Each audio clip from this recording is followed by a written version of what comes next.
श्री गणेशाय नमः। सियावर रामचंद्र जी महाराज की जय। पुरुषोत्तम महात्म्य 29वां अध्याय। पुण्यशील सुशील बोले, विभो गोलोक को चलिए। आपने विशेष स्थान श्री पुरुषोत्तम की शरण की प्राप्ति की है, देर न करें। करदेव बोला, मुझे अपने अनेक कर्मों को अभी भोगना शेष है। किस कर्म से छुटकारा पाकर गोलोक प्राप्त हो रहा है? हे हरि के प्यारो, यह दिव्य सुंदर शरीर मुझे किस पुण्य के कारण से मिला है, वह मुझे कहिए। नारद जी बोले, इस प्रकार पूछने पर हरिदूत बोले, हे प्रभु, क्या तुमको नहीं मालूम कि पुरुषोत्तम मास में धर्म साधन पुरुषोत्तम है।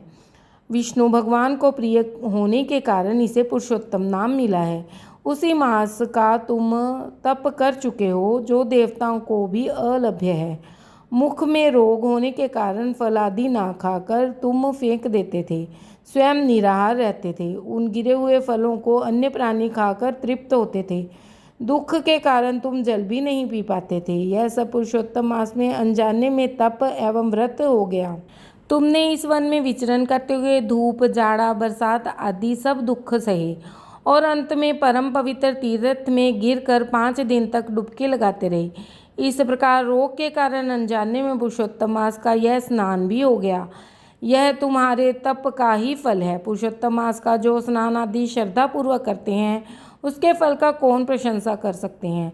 तुमने अपने स्वार्थार्थ की सिद्धि जिस प्रकार की है, वैसी कौन कर सकता है। पुरुषोत्तम भगवान के प्रसन्न करने का इसके समान कोई दूसरा साधन नहीं है। श्री नारायण बोले, उन दूतों से अपने पुण्यों की प्रशंसा सुनकर वह प्रसन्न हुआ और उसने उस स्थान के देवता एवं कालंजर पर्वत एवं पेड़ों को प्रणाम किया। विमान को प्रणाम करके वह विमान में बैठ गया। देवता फूलों की वर्षा, किन्नर गंधर्व स्तुति वाद्यादि बजा रहे थे। वह विमान में बैठकर गोलोक में चला गया। उसमें जाकर फिर लौटना नहीं है। 2 भुजा वाले श्री कृष्ण के दर्शन कर आनंद से गोलोक सेवित उस लोक में रहने लगा। श्री नारायण बोले, देवता इस मास के इस चमत्कार को देखकर प्रशंसा करते हुए अपने अपने लोक को चले गए। नारद जी बोले, हे ऋषियों में श्रेष्ठ, आपने दिन के प्रथम भाग के कर्म कहे, अब दूसरे भाग के कर्म कहें। नारद जी बोले, प्रातः कर्म करने के बाद मध्याह्न संध्या करें, तिल से तर्पण करें, पंच यज्ञ करें, भूत बलि, कोय, कुत्ता आदि को दें। द्वार पर आकर गो दोहन काल तक अतिथि को देखें। मिलने पर अन्न जल से उसका सत्कार करें। ब्रह्मचारी, सन्यासी एवं भिखारी को यथाशक्ति अन्नदान दें। उसके बाद पूर्वाभिमुख होकर शुद्ध वस्त्र धारण करके शुद्ध स्थान में स्वस्थ होकर प्रसन्नचित से भगवत प्रसाद भोजन करें। भोजन एक पात्र में 2 जन ना करें, जो केवल अपने ही लिए रखें। जो कांसे के पात्र में रखकर खाता है, उसकी आयु, बुद्धि, यश और बल बढ़ते हैं। भोजन पूर्व 5 ग्रास गो, कुत्ता, कौवा, अभ्यागत, पिपीलिका आदि को दें। पहले मीठा, नमकीन एवं खट्टा, बीच में कड़वा, गरम, अंत में भोजन करें। अथवा पतला पदार्थ पहले, कठिन वस्तु बीच में, अंत में पतला पदार्थ खावें। सन्यासी को 8 ग्रास, वानप्रस्थ को 16, गृहस्थ को 32 और ब्रह्मचारी को यथारुचि ग्रास खाने चाहिए। ब्राह्मण शास्त्र विरुद्ध भक्ष्य भोज्य आदि न खावे। भोजन करने के बाद जल दान कर पितृगणों का तर्प्य करे। कुल्ला करके हाथ शुद्ध करे। पेट पर हाथ फेरकर आहार के पचने के लिए अगस्त्य, कुंभकर्ण, शनि, बड़वाग्नि और भीमसेन का स्मरण करें। फिर भगवान श्री कृष्ण की को प्रसन्नतापूर्वक स्मरण करें। मुख शुद्धि के लिए पान खावें। इस प्रकार इस कार्य के बाद श्रेष्ठ शास्त्रों का अध्ययन करें।